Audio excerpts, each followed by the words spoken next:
Oi, tudo bem? Meu nome é Leandro, estamos aqui hoje para o nosso terceiro episódio do podcast Toxicast Brasil e estamos aqui na região metropolitana de São Paulo, na região do ABC, para falar um pouquinho da maior iniciativa de água para reuso da América Latina. Oi, eu sou a Maria Chad e hoje a gente está aqui no Aquapolo. O Aquapolo foi uma iniciativa construída em 2009 e com certeza é um projeto muito revolucionário. Hoje a gente está aqui com o nosso convidado, Márcio José, o presidente do Aquapolo, e primeiramente quero te convidar a se apresentar e agradecer muito por ter aceitado o nosso convite. Bom, eu sou Márcio José, sou o CEO da Aquapolo, estou aqui na empresa já desde 2013, então a empresa tinha recém-iniciado a sua operação, né? E desde então a gente vem trabalhando no crescimento e principalmente tentando disseminar a segurança e a qualidade da água reciclada. Muito legal. Obrigado por ter topado aqui conversar com a gente hoje. Então, para começar o nosso episódio, você poderia explicar o que é o Aquapolo, por que ele surgiu, a Aquapolo, na verdade, né? Por que surgiu? Bom, a Aquapolo surgiu de uma demanda das indústrias do polo petroquímico aqui de Mauá, no ABC, né? Então são indústrias intensivas no consumo de água, o setor petroquímico consome muita água, e eles costumavam captar água do rio Tamanduateí, né, próximo a eles. E aí eles estavam vendo os impactos de mudanças climáticas cada vez mais frequentes, mais intensos, isso a gente já está falando desde 2007, 2008, né? E estavam vendo principalmente o nível do rio muito mais baixo nas épocas de estiagem de chuva, né? E ao mesmo tempo cada vez mais poluído, o que para eles era um problema, porque eles tinham que captar essa água, tratar essa água, então tinha um custo de tratamento relativamente alto para utilizar nos equipamentos, e mesmo após esse tratamento ainda, eles tinham problemas com a qualidade dessa água, em termos de corrosão dos equipamentos, incrustação nos equipamentos, então dava manutenção, enfim, esse era um ponto para eles, e a questão de possibilidade de crises hídricas, né? Então eles estavam buscando um fornecimento seguro e em termos de qualidade e de quantidade de água.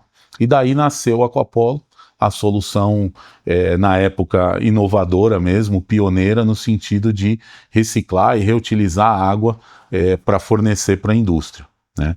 Então a gente nasceu lá em 2009, uma parceria público-privada, né? Nós somos uma SPE hoje, então o propósito específico de fornecer para as indústrias do ABC e São Paulo aqui, né, da região. E a gente tem trabalhado desde então para ampliar esse fornecimento a outras indústrias além do polo petroquímico, né? Então a gente já passou por muita coisa ao longo desses anos. Foi uma decisão que eu considero extremamente acertada das indústrias do polo, porque nós começamos a operar aqui em dezembro de 2012, e aí logo em 14 e 15 nós tivemos a maior crise hídrica da história de São Paulo, e o polo petroquímico operou como se não houvesse crise, uma vez que a fonte era a Aquapolo, né? Então foi mantida tranquilo, até ampliou-se um pouquinho a produção e o consumo de água, e ao mesmo tempo que isso garantia para eles, eles deixam de competir com a população, né? Embora o Tamanduateí, onde eles captavam antes, não seja um rio utilizado para abastecimento público, eles deixam de competir com a população, sobra mais água na natureza, né? Porque se não fosse do Tamanduateí e não fosse Aquapolo, estariam usando água potável. Até porque numa crise hídrica, a prioridade é atender a população e não o setor industrial, né? Exatamente. Então o Aquapolo atendendo o setor industrial garante essa questão aí para a sociedade de uma forma geral. Então é um projeto que eu considero assim responsável ambientalmente, socialmente e economicamente, porque garante também o funcionamento de indústrias, garante o retorno de investimentos que foram planejados a médio e longo prazo, garante a questão de empregos, enfim, então é o funcionamento da sociedade em geral. Sim. E da onde que vem essa água, afinal, que faz o tratamento? Tá, hoje a gente pega a água aqui, a gente está situado na estação de tratamento ABC de esgoto da Sabesp. Então é uma estação que recebe o esgoto tanto doméstico quanto industrial da região do ABC. É uma estação que hoje trata em torno de 3,5 metros cúbicos por segundo, então 3.500 litros por segundo de esgoto, né? Bastante. Está no processo de ampliação para quase dobrar essa capacidade, tá? E aí é o esgoto que a Sabesp trata normalmente, né? O mesmo que ela vai devolver para a natureza, uma parte é desviada para a Aquapolo para a gente continuar o tratamento num nível terciário, e aí chega numa qualidade de água que é semelhante à potável. E falando um pouco sobre tecnologia, você conseguiria explicar em linhas gerais como que funciona esse tratamento? Então vamos lá. A Sabesp faz o convencional, que é o primário e secundário, atendendo a legislação de CONAMA. Quando entra no Aquapolo, né, a gente começa num tratamento que passa por filtros de disco. Então esses filtros de disco, na verdade, não são especificamente para tratar água, mas para proteger um sistema de tratamento por ultrafiltração, proteger essas membranas. Então eles retêm muitas partículas que podem estar no efluente e que podem prejudicar a membrana, né? Então ele passa por um reator biológico, tem uma câmara anóxica. Então a gente recebe o efluente tratado pela Sabesp, o mesmo que ela devolve à natureza, né? A gente passa primeiro num processo de filtros de disco, que tem a função de proteger as membranas de ultrafiltração, que é uma parte, é o coração do processo, né? Então por quê? Porque se é um efluente tratado em nível secundário, ele pode conter partículas que podem rasgar ou abrir mais a porosidade dessa membrana, e aí a gente perde qualidade. Então esse primeiro processo é só uma garantia, é um pré-tratamento, né? Mas aí a água entra num reator biológico, então com uma câmara anóxica e uma parte aeróbia, então nada mais do que um tanque com muitas bactérias que são fazendo o trabalho ali de remoção de fósforo, amônia e matéria orgânica, né? E depois elas passam por ultrafiltração. Então aí são membranas extremamente, uma porosidade muito pequena, de 0,05 micra, e aí elas retêm praticamente 100% de vírus e bactérias, inclusive, né? Mas é uma barreira física. Passado esse processo, a gente reserva uma parte dessa água, outra parte a gente passa por osmose reversa, né? Então é o mesmo processo de dessalinização ou desmineralização, e esse é o processo que, além de ser um processo de nanofiltração, ele entra também num processo de químico e de íons e cátions ali para retirar praticamente todo e qualquer contaminante que tenha na água, não só a parte de sais, mas aí o que já está dissolvido na água também, né? E aí a gente faz um blend, faz uma mistura para atingir a qualidade contratada no nosso cliente. Então, não é 100% que passa pela osmose. Em média, no ano, a gente trabalha com uma mistura de 75% de água ultrafiltrada e 25% de água de osmose, e aí a gente atinge a qualidade. Ao final, a gente adiciona dióxido de cloro para desinfecção, e aí enviamos para o cliente, né? A gente tem nesse processo uma inovação que a gente é muito, muito orgulhoso dela aqui, justamente pelo fato de que tem momentos em que a Sabesp faz o trabalho dela muito bom, e aí o efluente vem com pouca matéria orgânica, que é justamente o que são os alimentos das bactérias no reator biológico, né? E a gente não pode perder a colônia ali para fazer o tratamento. Então a gente buscou, dentro da linha de circularidade que a gente tem, a gente buscou uma carga complementar de alimento, né? E aí a gente fez um acordo com uma grande cervejeira, e ela hoje doa para a gente o que seria um efluente que ela pagava para tratar. Então ela tinha lá de cerveja não conforme, cerveja vencida, ela pagava para a gente tratar, para outro tratar isso. Hoje ela doa para a Aquapolo e a gente consegue utilizar isso, e podemos dizer que as bactérias vivem mais felizes aí, tomando cerveja todo dia. Nossa, isso é muito legal, né? Porque são várias indústrias, cada um... Eu imagino que o efluente que você recebe, né, que vem da Sabesp, que vem de várias indústrias, é uma gama gigantesca de várias coisas, né? Uma diversidade gigantesca de contaminantes, vamos falar assim. Até esse, né, o contexto do nosso episódio, contaminantes emergentes. Então deve vir essa carga inicial. Mas bacana isso que você falou agora, porque você usa, né, um rejeito de outra indústria, essa parceria aqui para ajudar vocês, e entrega depois uma água com uma qualidade excepcional para usar na indústria aqui do polo, né? E, assim, é sempre importante pensar, né, quando a gente está falando de contaminantes emergentes, como é importante que essa questão, esse assunto, seja tratado de uma forma holística, né, e que a gestão de água seja entendida como uma responsabilidade de todos, né. Então, acho que o Aquapolo traduz muito esse entendimento.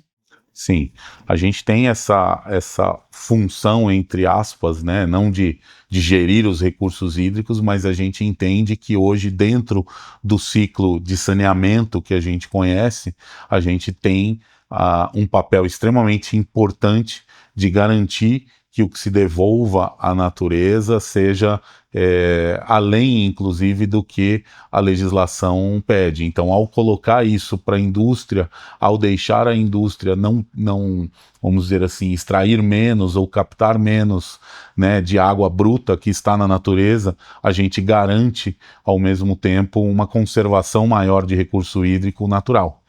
Então isso faz parte dessa gestão, ao mesmo tempo que a gente, ao enviar uma qualidade com uma água com qualidade praticamente potável, a indústria também tem diversos benefícios. Então, além dos benefícios, vamos dizer assim, de custo que houveram, tem benefícios em termos de realmente de postergar investimentos, porque essa água tem uma qualidade que diminui, né, corrosão, que diminui processo de incrustação, que diminui manutenção, que por sua vez diminui exposição de funcionários e menores riscos de acidente de trabalho. Então tem uma série de benefícios que são adicionais, vamos dizer assim, ao processo. Inclusive, é uma produção mais limpa também, né? Porque você está utilizando uma água ali, né? E dentro dessa linha, a gente vem trabalhando, né, e posicionando a Aquapolo como um fornecedor de sustentabilidade para a indústria. Então, a gente não só fornece uma água, mas com a qualidade e uma água reciclada, eu vou falar um pouquinho disso daqui a pouco, porque o reciclada, mas a gente trabalha numa linha que hoje já trabalhamos 100% com energia renovável, a nível de circularidade de resíduos aqui na casa de 94%, um projeto para aterro zero, né? Então a gente está em reciclados equipamentos aqui, então um processo que a gente tem no pré-tratamento de osmose, um filtro de cartucho, antes a gente só trocava no passado, hoje a gente consegue reciclar esse filtro e reutilizar o mesmo filtro em até 6 vezes para diminuir o volume de resíduos. Né? Então a gente tem uma consciência muito importante. Esse projeto da cerveja é outro que é bem interessante, é um case bem legal. Então a gente tem trabalhado para fornecer sustentabilidade à agenda ESG das indústrias. Não é só a questão água, né? Mas é água produzida de forma da mais sustentável possível, vamos dizer assim, né? E aí, só voltando no termo da água reciclada, que eu acho que é interessantíssimo, do porquê isso, né? Todo mundo fala reuso, e o reuso faz sentido. A gente vê, principalmente depois da pandemia ali, todo mundo começou com água de reuso, todos os condomínios residenciais e tal. E aí tem vários tipos de reuso. Tem o reuso realmente da água da máquina de lavar, que alguém usa para lavar o quintal. Tem o reuso de água da chuva, que não é bem um reuso, né? Simplesmente é um uso, é captar a água da chuva e direcionar para a irrigação de um jardim, para lavagem, para o vaso sanitário, enfim. Então tem itens, mas a maioria desses processos não tem nenhum tipo de tratamento. Então é um reuso, é um aproveitamento de uma água advinda de uma outra fonte.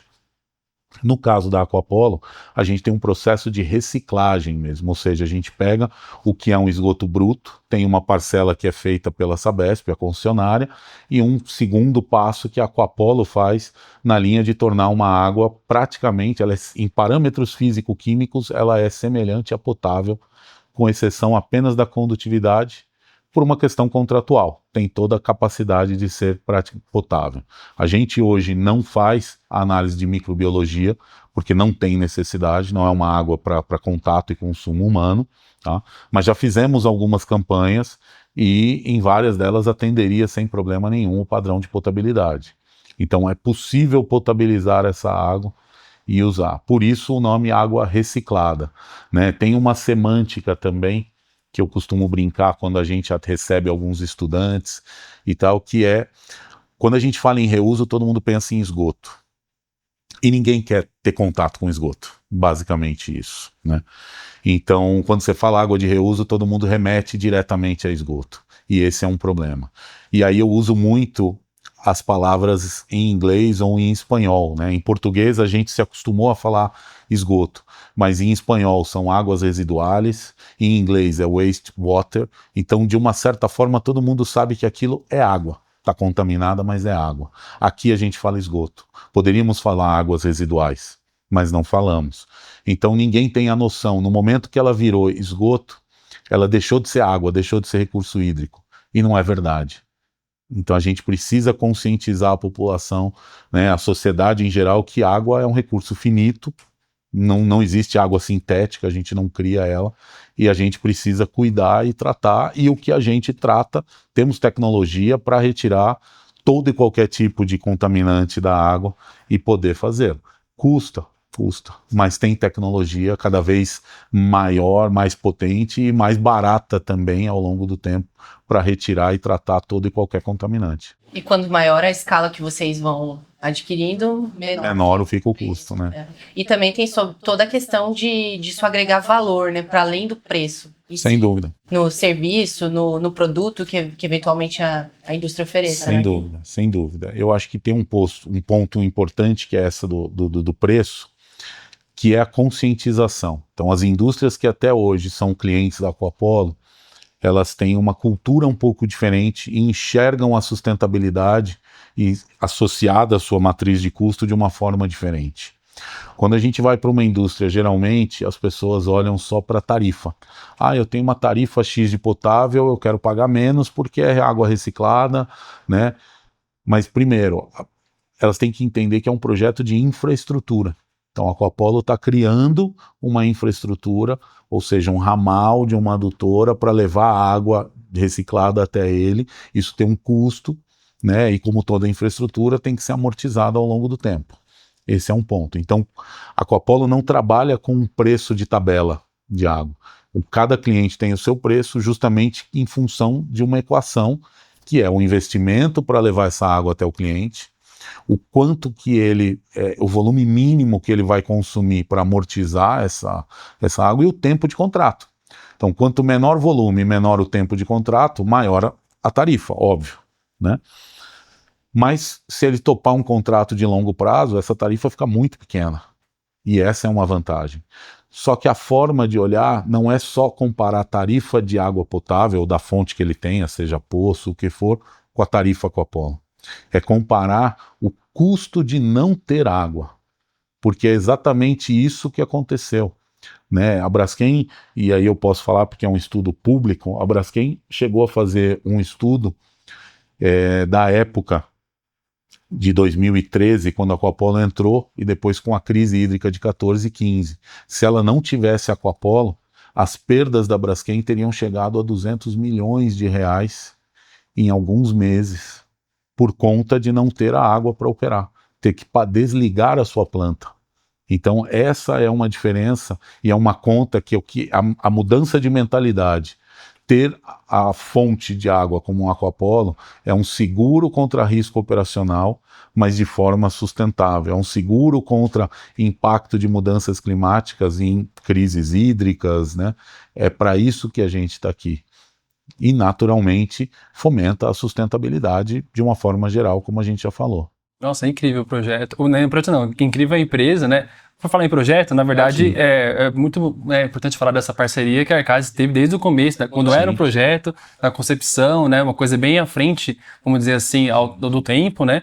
Para pensar nessa visão de futuro da sustentabilidade, da água, da reciclagem. Enfim, é genial isso aí. Né? E a Arcadis é uma grande parceira nossa, né? Tanto desde a concepção do projeto, ajudou a projetar a planta e o processo de tratamento da Aquapolo. Já tivemos aqui também mais uma consultoria aqui planejando uma potencial expansão da Aquapolo.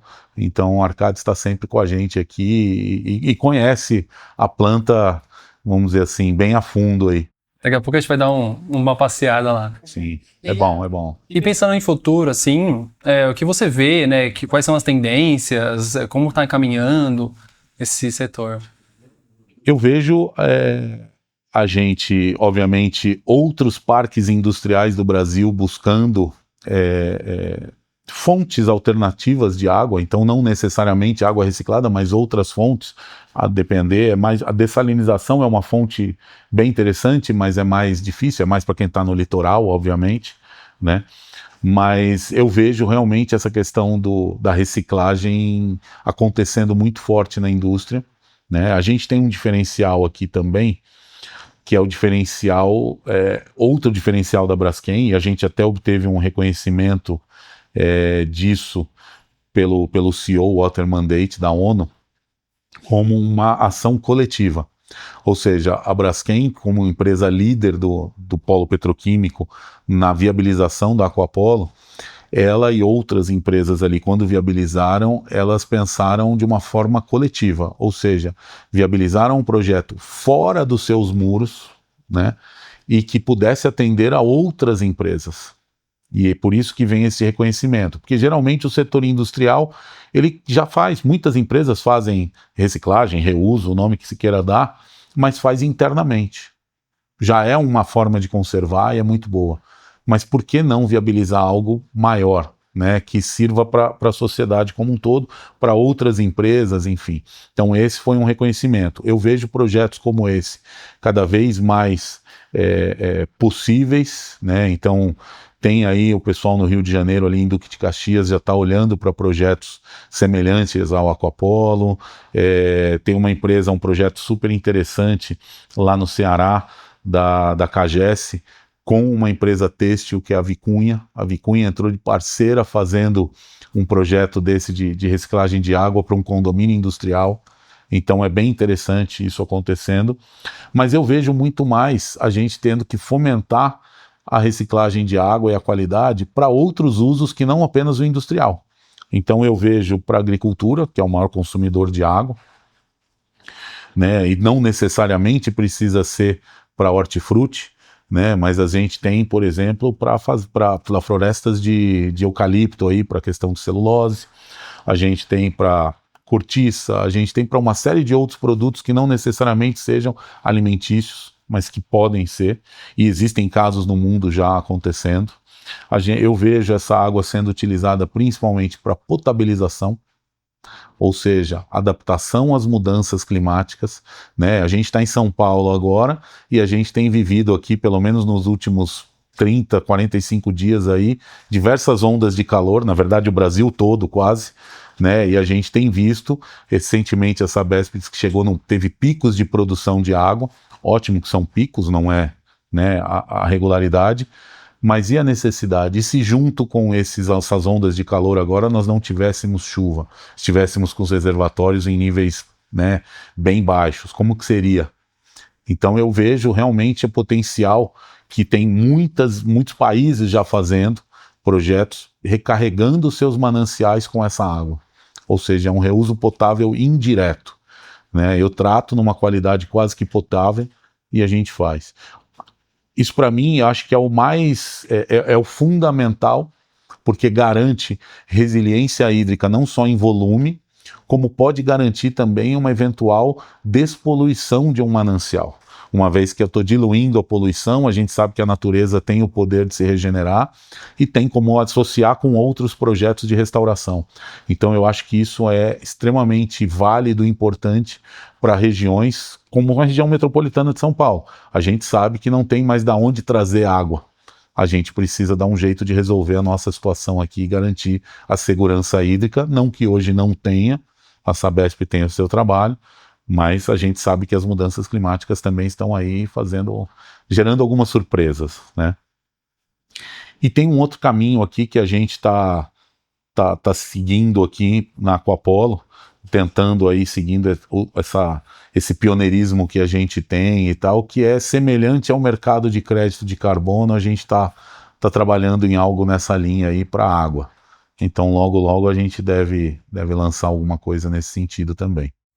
Muito bacana. E É um grande prazer estar aqui vendo isso, né? E tá desde, né, a Arcas desde o começo que surgiu esse projeto, agora uma grande empresa e super inovadora, né? Que começou esse movimento. E agora, como você comentou, vários spots começando a surgir no Brasil, no mundo tem bastante coisa Sim. disso, né? No mundo tem bastante. E acho que, né, em termos de legislação, aqui tem uma coisa favorável, os clientes, como é que Ainda você não, enxerga isso? a gente ainda está bem atrasado na legislação, né? Principalmente essa questão para potável, eu acho que é um caminho. A gente aqui tem 2 projetos bem interessantes. Um é de trabalhar num estudo para ofertar isso para frente, né? De recarregar um manancial aqui na região. E para isso a ideia é a gente tentar fazer aqui um espaço de educação ambiental em recurso hídrico e uma planta piloto de água potável aqui para demonstrar realmente a segurança e a qualidade, né? Existe um estudo bem interessante e recente da Universidade de Stanford que comparou lá na Califórnia a água potável normal, vinda da natureza, e a água potável produzida a partir da reciclagem. E a conclusão desse estudo é que ambas são boas, atendem à legislação e às regras e à qualidade de potável, mas a água reciclada ela é mais segura. Em que sentido? Como a gente tem a fonte dela é o esgoto tratado, a gente coloca mais barreiras de controle e a gente controla a qualidade dela online. Então é a mesma coisa que acontece na Aquapolo. A gente tem controles e barreiras do processo, a gente vai controlando a qualidade da água online, a gente sabe o que está acontecendo em cada fase do processo e sabe a qualidade da água que está chegando lá no cliente agora, né? Minuto a minuto a gente está vendo isso. Ao passo que em nenhum caso de água potável a gente tem isso no mundo. Então não quer dizer que a potável não seja boa e segura, só quer dizer que ela tem um controle de qualidade um pouquinho diferente, vamos dizer assim. E com o número e o volume de lançamentos, de contaminantes e etc., talvez a tendência seja a gente ter cada vez mais uma exigência maior de controle, né? Então isso acho que é fundamental. E a gente tem uma questão que é a própria CETESB, a gente tem conhecimento, tem uma deliberação interna, então não é uma norma ainda, mas é interna, de reuso potável indireto, ou seja, de recarregar um manancial. Então, ou seja, em algum momento as autoridades aqui do estado já estão olhando para algo que Estados Unidos faz muito, que México está fazendo agora, que África do Sul já tem pelo menos 4 plantas dessa operando e está fazendo mais, que Singapura faz, que a Austrália faz, França, Bélgica, Inglaterra, Barcelona recentemente com 2 plantas. Então tem segurança para isso e tem principalmente motivações. As mudanças climáticas são as principais, né? E isso é uma coisa que tem acontecido muito no mundo, essa percepção. A demanda pelo consumo de água tem aumentado, ao mesmo tempo que os corpos hídricos estão cada vez mais poluídos e as mudanças climáticas impactando cada vez mais, né? Seja através de seca ou seja através de inundação. Então a gente precisa trabalhar e se adaptar, e esse é um dos projetos que nada tem a ver com algum conceito maluco. É só o conceito da circularidade, que já existe. Então, né? E aí, aproveitando, a gente está aqui também, eu particularmente, num movimento bem interessante, esse que eu falei de algo semelhante ao crédito de carbono que a gente está planejando aqui, tem muito a ver com um movimento chamado Water Positive. Então é um movimento internacional, da qual eu também sou um dos fundadores ali desse grupo. São um grupo de mais de 200 profissionais ligados ao setor de água no mundo, onde a gente tira um pouco o crachá, né? Ninguém ali trabalha para vender nada da sua empresa, mas trabalhamos para conceitualmente educar a sociedade e educar principalmente os diversos setores produtivos.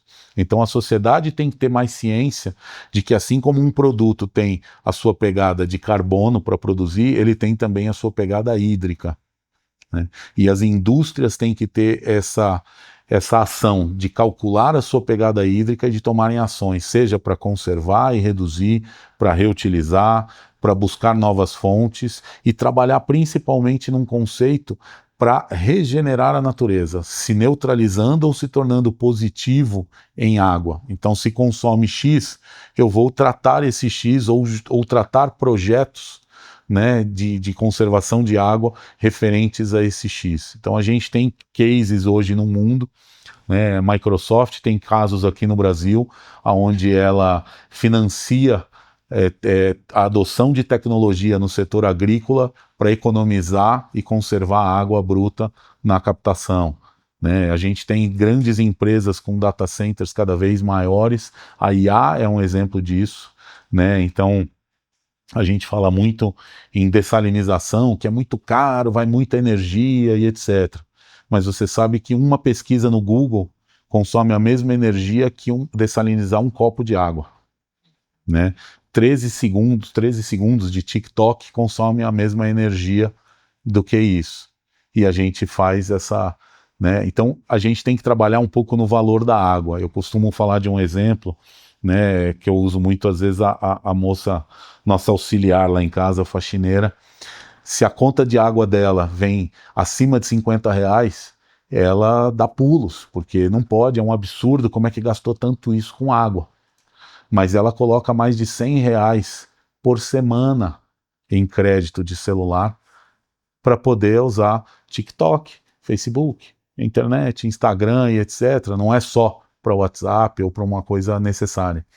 Então, a gente tem alguma coisa desbalanceada no valor desse recurso, que a gente sabe, como eu já falei, é finito, enfim, e está com uma condição, a gente vem maltratando esse recurso em nível mundial. Então, recarregar e regenerar essa história da positividade em água é cada vez mais necessária. Sim. Acho que é importante, né, ver que esse movimento industrial está indo nessa direção, e eu acho que, enfim, na verdade eu quero parabenizar isso, né, por todo esse trabalho que você vem fazendo, parabenizar as empresas, que na verdade são seus clientes, que estão indo nessa direção. E agora, a gente não vai falar que vai finalizar o episódio agora, que a gente vai visitar a planta agora. Sim. Mas a gente agradece você, que você deixar as redes também para o pessoal assistir ou ver mais conteúdo. Não, eu que agradeço a oportunidade, para a gente é sempre um prazer expor. A gente tem recentemente a gente fez uma mudança na missão da Aquapolo, né? E eu acho que ela é justamente para isso, que é transformar e inspirar a sociedade por meio da reciclagem de água, contribuindo para perpetuar a vida. Então é isso, sem água não tem vida, a gente precisa dar um jeito de se adaptar, e nada melhor do que transformar e inspirar a sociedade para isso acontecer, e a gente faz isso através da educação, né? Então tem o site, né, aquapolo.com.br, é um site que está lá hoje, a gente está alterando, trabalhando num site novo. Redes sociais hoje a gente trabalha só com o LinkedIn, até porque, por enquanto, né, e acho que para sempre, somos um negócio B2B, então não é tanto na linha de outras redes, mas estamos lá sempre publicando algum material, alguma novidade. Acho que a gente vai ter novidades aí ainda esse ano em relação a essa questão semelhante ao carbono aí, dentro do conceito de Water Positive, e aí eu convido todo mundo a seguir a gente. Agradeço muito a oportunidade de vocês, espero que gostem da visita à planta, que vejam o processo. Não sei se querem ou não provar a água, mas fiquem à vontade. Legal. E é isso. Obrigada mesmo por ter citado o nosso convite. Então agora a gente vai para a segunda parte do episódio, que é a visita em campo. Obrigada pela audiência de vocês.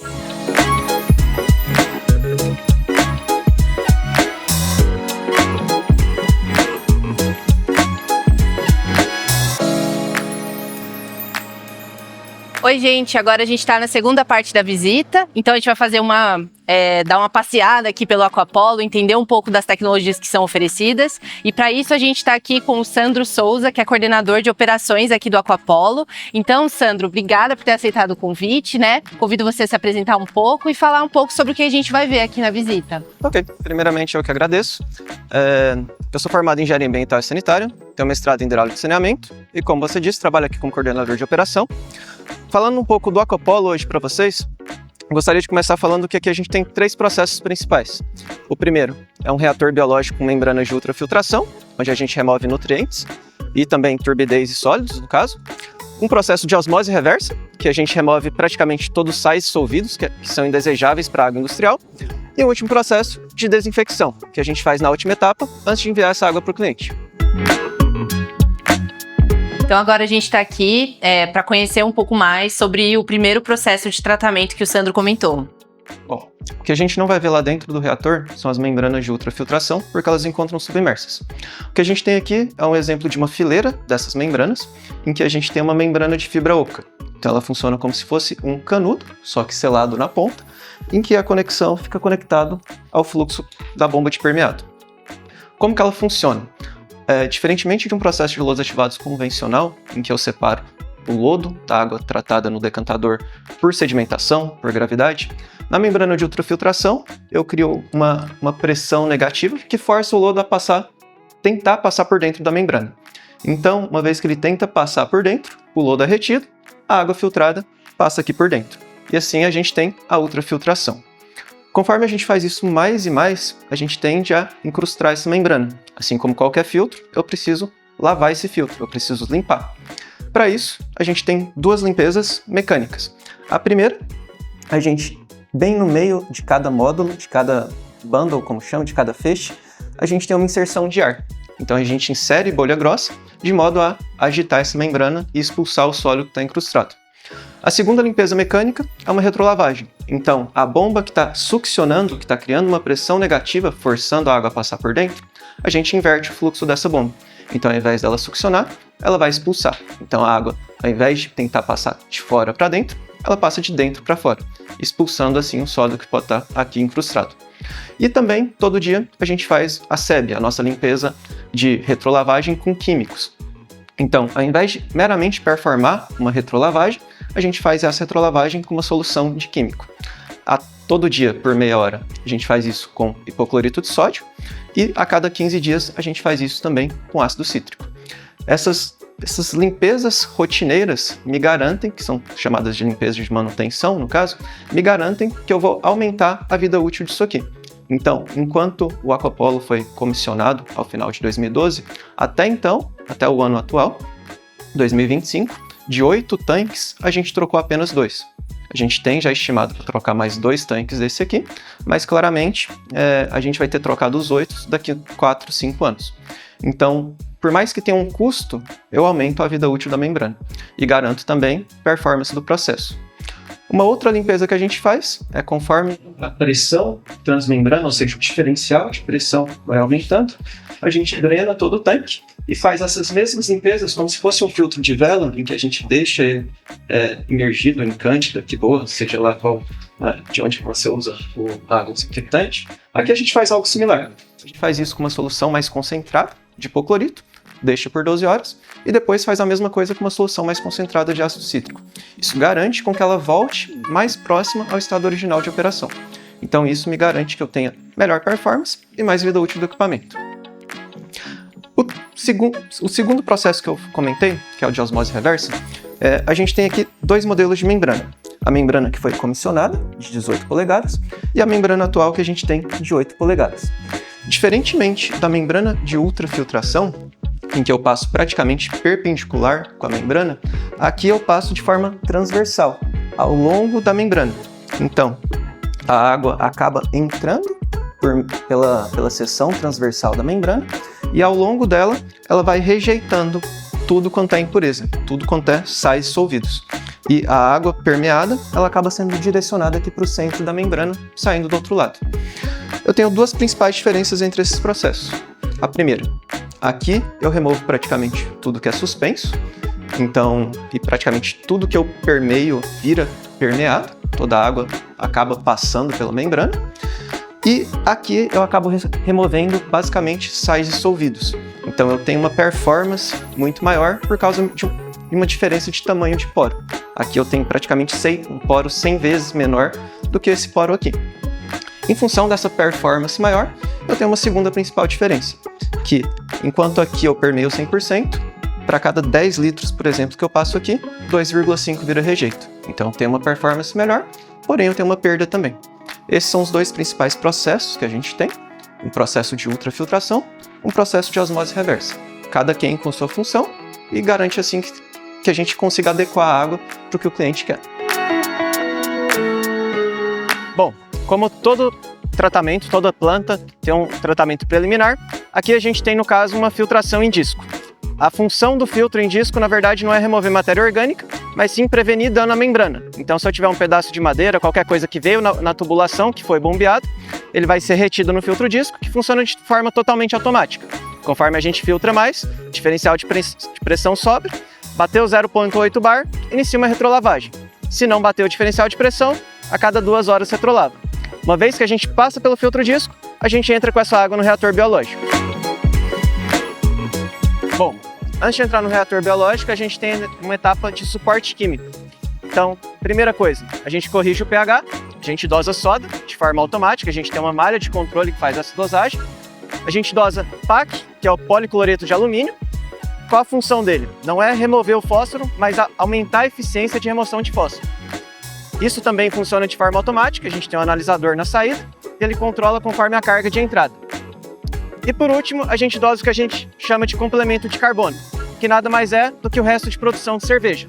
A função disso é alimentar um pouco de carbono para o reator. Uma vez que a Sabesp já removeu toda a parte de matéria orgânica, a gente precisa um pouco de carbono para remover nitrogênio. Então a gente dosa a quantidade suficiente para que isso ocorra. Bom, uma vez que a gente passou pelo tratamento preliminar, pela filtração em disco, dosou os químicos, PAC, a soda e o complemento de carbono, a água é enviada para o reator biológico. A gente tem aqui um reator em carrossel, e que a primeira etapa, na verdade, é uma etapa anóxica, que é aquela câmara ali no meio, em que a função dela é remover nitrogênio, é transformar nitrogênio da forma líquida para a forma gasosa. Uma vez que isso ocorre, o efluente entra na parte aeróbia, que é o carrossel, e começa a degradar a matéria orgânica. A função aqui não é apenas remover matéria orgânica, mas também remover, nitrificar, porque a gente tem um limite de nitrogênio amoniacal muito baixo, e também remover o fósforo. O fósforo, claramente, a gente não remove ele como nitrogênio, transformando ele em forma gasosa, mas sim aglutinando, precipitando ele junto com o lodo.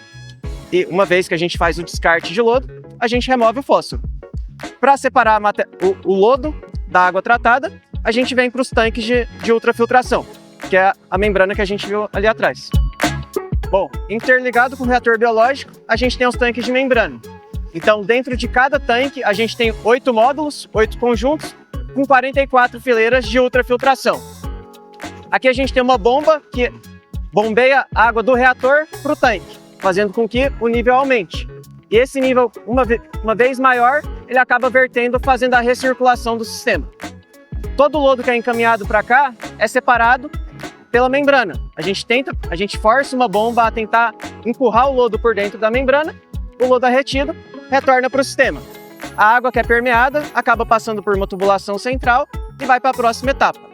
Essa aeração que a gente está vendo aqui são as limpezas automáticas. A cada 5 minutos de produção, ela inicia uma retrolavagem e inicia a aeração, que é o processo de limpeza mecânica que a gente tem de forma automática.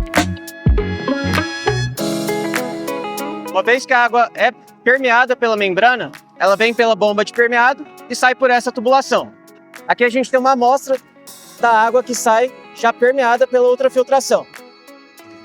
Então, ela sai basicamente sem sólidos, e o que a gente tem aqui nada mais é que uma amostra das águas que a gente tem na planta. Então aqui eu tenho a água que eu recebo do decantador secundário, em que ela tem um pouquinho de sólidos, mas excelente para a qualidade do rio que ela lança. Aqui eu tenho basicamente uma água ultrafiltrada, e aqui eu tenho as outras amostras, que é uma água de osmose reversa e uma água industrial. A diferença principal entre essas águas é que aqui eu não tenho sólidos suspensos, mas eu ainda tenho sólidos solvidos, que é o quê? Manganês solvido, qualquer coisa que adeira condutividade à água. Aqui na água de osmose, por mais que ela já esteja praticamente visualmente parecida, aqui eu praticamente já não tenho mais esses sólidos solvidos. Aqui minha condutividade já é menor que 30. O que a gente envia para o cliente não é nenhum nem outro. O que a gente faz é uma mistura entre essas duas águas.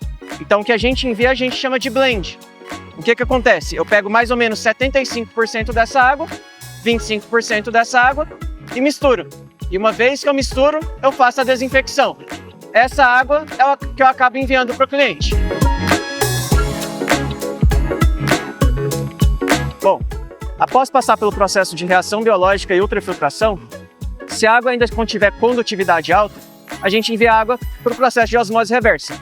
Aqui, diferentemente do processo de ultrafiltração, em que eu removo tudo aquilo que está suspenso, aqui eu vou remover praticamente tudo que está dissolvido também. Então, se eu tiver problema com manganês, com ferro, com alumínio, com surfactante, tudo isso eu vou conseguir remover aqui na osmose reversa.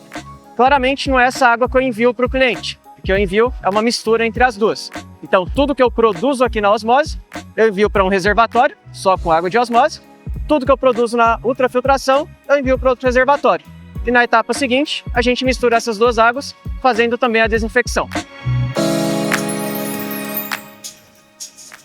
E esse é o resultado do processo de osmose reversa. Então, esse é o ponto final aqui da estação do Aquapolo. Aí com isso a gente encerra a nossa visita, né? Então, Sandro, muito obrigada. Foi um prazer estar com você hoje, conhecer melhor sobre o processo, beleza? E com isso a gente encerra o terceiro episódio do ToxiCast Brasil. Nos vemos nas próximas.